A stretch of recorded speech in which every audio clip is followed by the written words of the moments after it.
स्वागत है आपका मेरे चैनल JCRT ट्यूटोरियल पे। फ्रेंड्स, आज हम लोग समझेंगे समतुल्य परिमेय के बारे में। ठीक है, अगर आप लोग मेरे चैनल पर नए हैं तो प्लीज़ चैनल को सब्सक्राइब कर लीजिएगा और बेल आइकन को प्रेस कर लीजिएगा। ठीक है, हम लोग JCRT मैथ का सॉल्यूशन कर रहे हैं क्योंकि अभी लॉकडाउन है और लॉकडाउन में सारे बच्चे भी घर पे हैं, इसलिए मैंने स्टार्ट किया है ताकि बच्चों को पढ़ाई में कोई भी नुकसान ना हो। और अगर आपसे कोई भी बच्चा अटैच है यानी कि आपसे जुड़ा है कोई भी बच्चा 7, 8 या फिर 6 का, तो प्लीज़ उस तक ये वीडियो पहुंचाना आपका फ़र्ज बनता है ताकि आप भी उनका भी कुछ मदद कर सके पढ़ाई में, क्योंकि पढ़ाई में अभी तो सारा स्कूल बंद है तो पढ़ाई नुकसान हो चुका है। मैं चाहती हूँ कि बच्चा को लोग का पढ़ाई कोई भी डिस्टर्ब ना हो। ठीक है, कुछ भी डिस्टर्ब ना हो, अच्छे तरीके से पढ़ पाएँ, इसलिए मैंने ये स्टेप लिया है।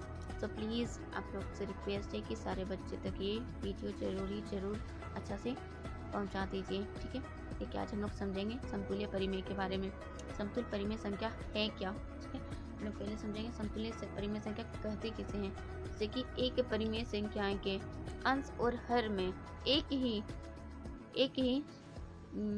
एक ही पूर्णांक से गुना करने या फिर भाग देने पर जो भी संख्या हमें प्राप्त होती है, जो भी परिमेय संख्या प्राप्त होती है, तो हम उसे बोलेंगे कि समतुल्य परिमेय संख्या है। ठीक है, जैसे कि मैं यहाँ पे लिख के आपको समझा देती हूँ। ठीक है, जैसे कि एक परिमेय संख्या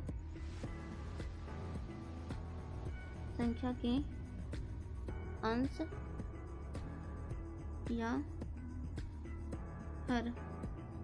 अंश या हर को एक ही पूर्णांक संख्या से भाग या गुना करने पर प्राप्त परिमेय संख्या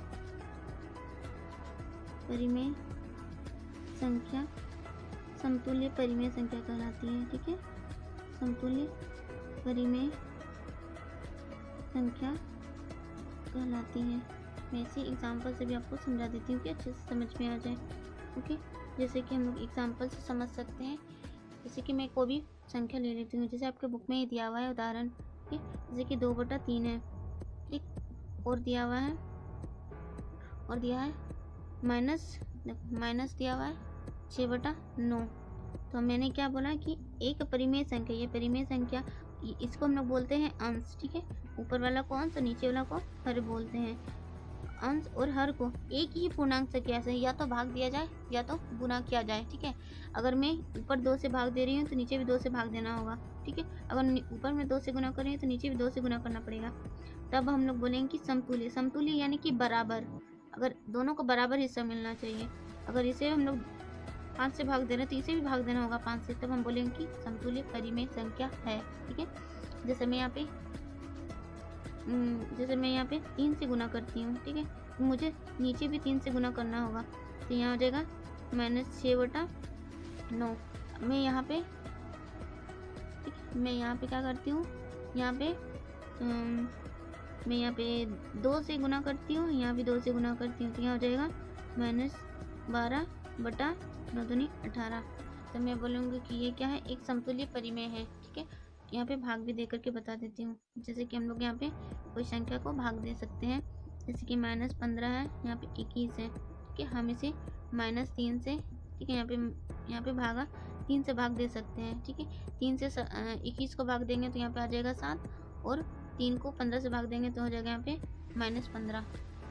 ठीक, जैसे कोई भी संख्या हम लोग ले सकते हैं, यहाँ पे 8/4 ले सकते हैं, हम लोग इसे 2 से भाग दे सकते हैं, तो क्या हो जाएगा यहाँ पे 4, यहाँ पे हो जाएगा 2, क्योंकि 8 को हम लोग 2 से भाग देंगे तो 4, और 4 को यहाँ 2 से भाग देंगे तो 2 हो जाएगा। इस तरीके से हम बोलेंगे कि ये क्या है, यह एक समतुल्य परिमेय संख्या है। ओके, अब हम लोग देखते हैं नेक्स्ट टॉपिक। हम लोग सीखेंगे परिमेय संख्याओं की तुलना करना, यानी कि कौन सी संख्या बड़ी है और कौन सी संख्या छोटी है। इससे पहले मैं आपको कुछ बता देती हूँ। ठीक है, संख्या रेखा पर, ताकि आपको अच्छे से समझ में आ जाए। आप लोगों ने शायद 6 या 7 में पढ़ा होगा ये चीज़ को, लेकिन अभी आप भूल चुके हो। तो ये है संख्या रेखा, ये है 0, और इधर हम लोग जाते हैं राइट की ओर, तो इधर आता है धनात्मक संख्या, ठीक है, धनात्मक संख्या, और लेफ्ट की ओर आता है ऋणात्मक संख्या, ठीक है, ऋणात्मक संख्या इधर की ओर आता है।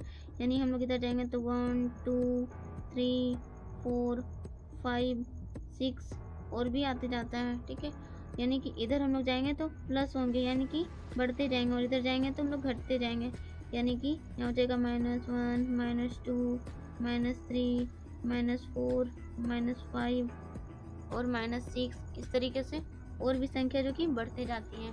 इसे हम लोग बोलते हैं संख्या रेखा। यानी कि ये 0 है, 0 का इधर तरफ हम लोग जाएंगे, इधर जितना जाएंगे उतना बड़े होते जाएंगे, और इधर जितना जाएंगे तो हम लोग कम होते जाएंगे, यानी कि माइनस होते जाएगा। तो अगर मैं आपसे पूछूं कि -2 और 2 दोनों में से कौन सा बड़ा है, आप क्या बोलोगे?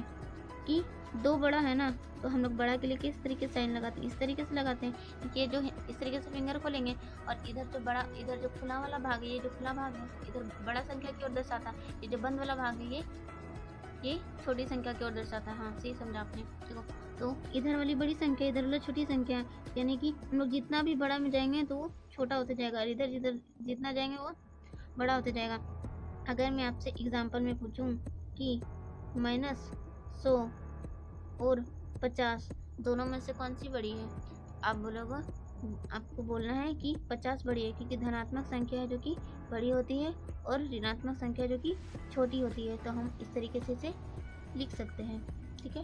और मैं आपसे बोल सकती हूँ कि 0 से, मैं यहाँ पे पूछ सकती हूँ कि यहाँ पे 0 बड़ा है या फिर -1, आप बोलोगे कि 0 बड़ा है, ठीक है, क्योंकि देखो -1 से पहले 0 आता है, इसलिए हम लोग बोलेंगे कि 0 बड़ा है, -1 छोटा है, ठीक है।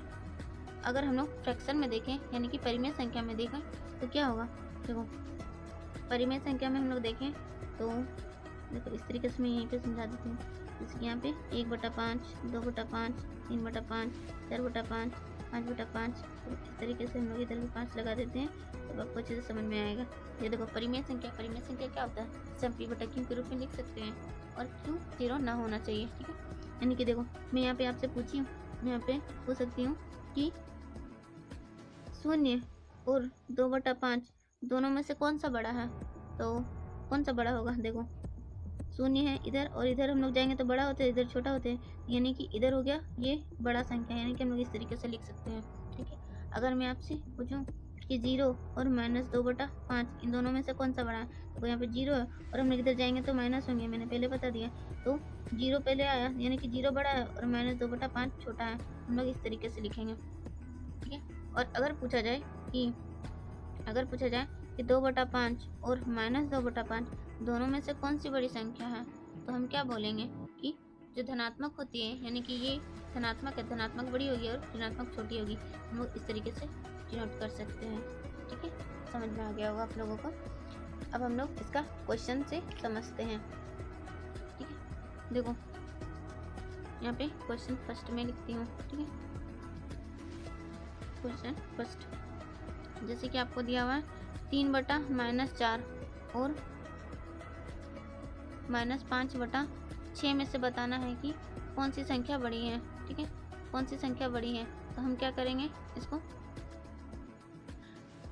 देखो यहाँ पे पहले माइनस है, माइनस तो नीचे नहीं होता है, माइनस ये ऊपर चला जाएगा, ठीक है। देखो हम लोग क्या करेंगे, यहाँ पे -3/4 और यहाँ पे लिखेंगे -5/6, ठीक है। इन दोनों का हम लोग जो ये नीचे हम लोग क्या बोलते हैं, हर बोलते हैं, हर को बराबर करेंगे, ठीक है। हर को बराबर करने के लिए यहाँ पे हम लोग एलसीएम लेके बराबर कर देंगे, तो यहाँ पे आ जाएगा एलसीएम 12 को बनाने के लिए यहाँ पे 2 से गुना करेंगे, यहाँ भी 2 से गुना करेंगे, 12 बनाने के लिए यहाँ पे 3 से गुना करेंगे, यहाँ भी 3 से गुना करेंगे, ठीक है। यानी यहाँ पे आ गया 3×9/12 आ जाएगा 5/10, सॉरी 5 दूनी 10 -10/12, यानी कि यहाँ पे आ गया -10/12 और -9/12। अब मैं इसे साथ में लिख देती हूँ, आपको अच्छे से समझ में आ जाएगा, ठीक है। जैसे कि मैं यहाँ लिखती हूँ -9/12 और यहाँ पे आ जाएगा -10/12। अब बताओ कौन सा बड़ा है कौन सा छोटा है, वो पहले 9 आता है तो 9 बड़ा हो जाएगा और ये छोटा हो जाएगा, ठीक है। इस तरीके से हम लिख सकते हैं कि -9 बड़ा है कि -9 पहले आ रहा है इसी के लिए, और ये छोटा हो जाएगा। यानी कि माइनस का केस में जो कि उल्टा चलता है, यानी कि जो बड़ा होता है वो छोटा होता है और जो छोटा होता है वो बड़ा होता है। क्योंकि संख्या रेखा पर सबसे पहले ये आता है, उसके बाद ये आता है, इसलिए ये आगे आता है तो ये बड़ा होगा और ये छोटा होगा। ठीक है, हम लोग परिमेय संख्या का मानक रूप समझते हैं। ओके, परिमेय संख्या का मानक रूप ठीक है, इसे हम लोग कैसे समझ सकते हैं? इसे हम लोग समझ सकते हैं कि एक परिमेय संख्या का मानक रूप में व्यक्त की जा सकती है यदि उसका हर धनात्मक हो और उसका अंश और हर में एक के अतिरिक्त कोई भी सार्वगुणनखंड ना हो। ठीक है, सार्वगुणनखंड मैं से आपको अच्छे से डिटेल में समझाती हूँ, आपको कुछ समझ नहीं आया होगा।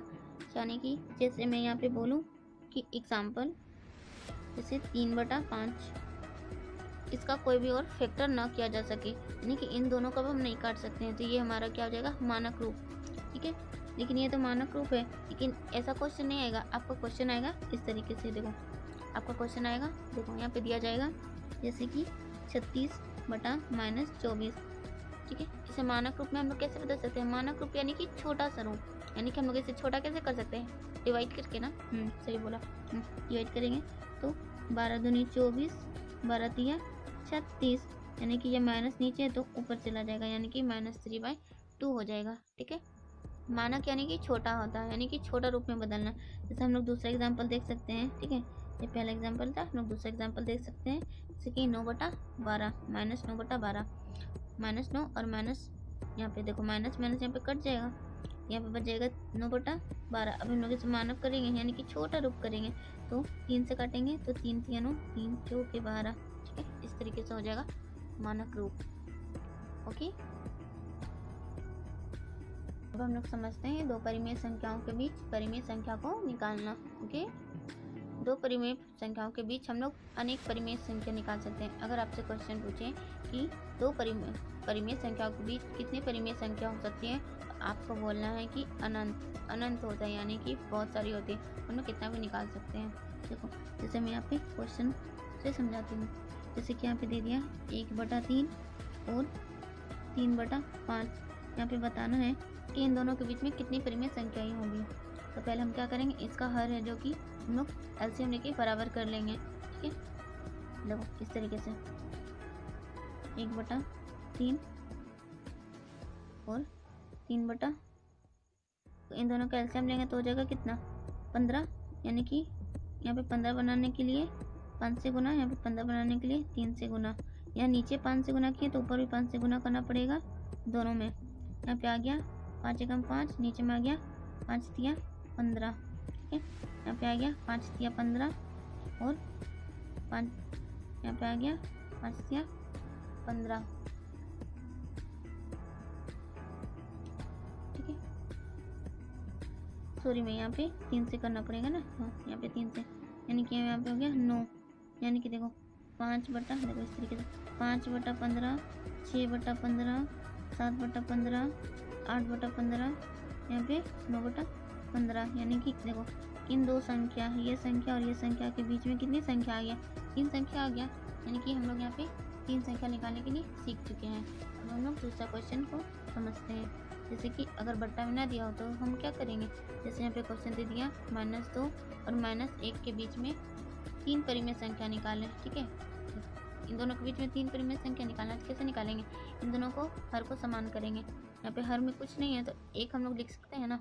ठीक है, तो हमने 3 निकालना है, 3 निकालना है तो हम क्या करेंगे, नीचे में हम लोगों को हर समान करने के लिए कितना भी संख्या से गुना कर सकते हैं, 4 से, 5 से, 6 से, जितना से भी कर सकते हैं। ठीक है, करेंगे तो क्या होगा, देखो हम यहाँ पे मानते हैं 5 से गुना करेंगे। ठीक है, 5 से गुना करेंगे नीचे, 5 से ऊपर, 5 से नीचे और 5 से ऊपर। ठीक है, 5 से नीचे करेंगे, ऊपर ये वाला हम करेंगे तो क्या हो जाएगा, -10/5। इसमें करेंगे तो क्या हो जाएगा, -5/5, यानी इन दोनों के बीच में कितनी परिमेय संख्या हो जाएगी, देखो -10/5, -9/5, -8/5, -7/5, -6/5 और -5/5। देखो इन दोनों के बीच में कितनी संख्या हो गई, 4 संख्या हो गई है, 4 संख्या। ठीक है, इनमें से अगर आपसे 1 पूछे, 2 पूछे, 3 पूछे, 4 पूछे, जितना भी पूछे आप लोग इस तरीके से कर सकते हैं। ठीक है, अच्छे से समझ में आ गया होगा इन लोगों को, इन सब के बारे में, ठीक है।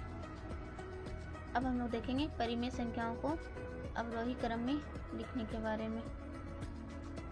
हम लोग समझेंगे परिमेय संख्या को अवरोही और आरोही क्रम में लिखना।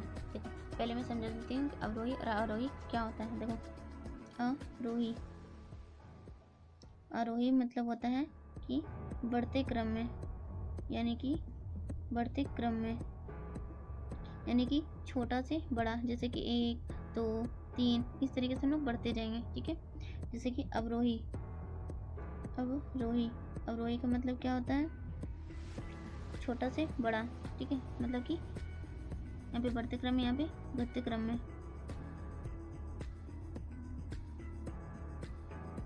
घटते क्रम में, ओके ओके। देखो हम इसे क्वेश्चन से समझते हैं। यहाँ पे क्वेश्चन 1 हम लोग लिखते हैं और समझते हैं। आपके एग्जाम्पल में दिया होगा, यानी कि बुक में एग्जाम्पल दिया होगा 7/12, 5 -5/16 और -1/3 है, ठीक है। हम लोग इसे कैसे समझेंगे, देखो हम लोग क्या करेंगे, यहाँ पे हर को हम लोग सबको समान कर लेते हैं। देखो यहाँ पे सबका एलसीएम लेके हम लोग समान कर लेते हैं। सबका एलसीएम लेंगे, यानी कि हम लोग लेंगे यहाँ पे 8 12 और 16 और 3, यानी कि ये हर का एलसीएम ले लेंगे। एलसीएम लेंगे तो एलसीएम कितना आ जाएगा, 48 आ जाएगा। इन सबको अब हमें 48 बनाना है, ठीक है। हम लोग 48 बनाएंगे, यानी कि 5/8 को हम लोगों को 48 बनाना है। 48 बनाने के लिए हम लोग यहाँ पे 6 से गुना करेंगे, तो यहाँ भी 6 से गुना करना पड़ेगा। यहाँ पे 48 बनाने के लिए यहाँ पे 4 से गुना करना पड़ेगा, यहाँ भी 4 से। यहाँ पे 48 बनाने के लिए 3 से गुना करेंगे, ऊपर भी 3 से। यहाँ पे 48 बनाने के लिए 16 से गुना करेंगे, यहाँ भी 16 से, ठीक है। इस तरीके से गुना करेंगे, यहाँ पे आ जाएगा 30/48, यहाँ आ जाएगा 7 चौका 28/48, यहाँ पे आ जाएगा -15/48, यहाँ पे आ जाएगा -6 पर यहाँ पे 16 था, यहाँ पे 16 हो जाएगा, ठीक है। 16 यानी कि -16/48।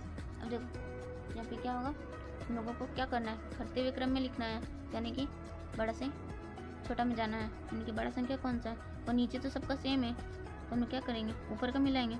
ऊपर का मिलाएंगे तो यहाँ आ जाएगा 30, 30 से छोटा है 28, और 28 से छोटा है -15, और -15 से छोटा है -16। हम इस तरीके से व्यवस्थित कर सकते हैं।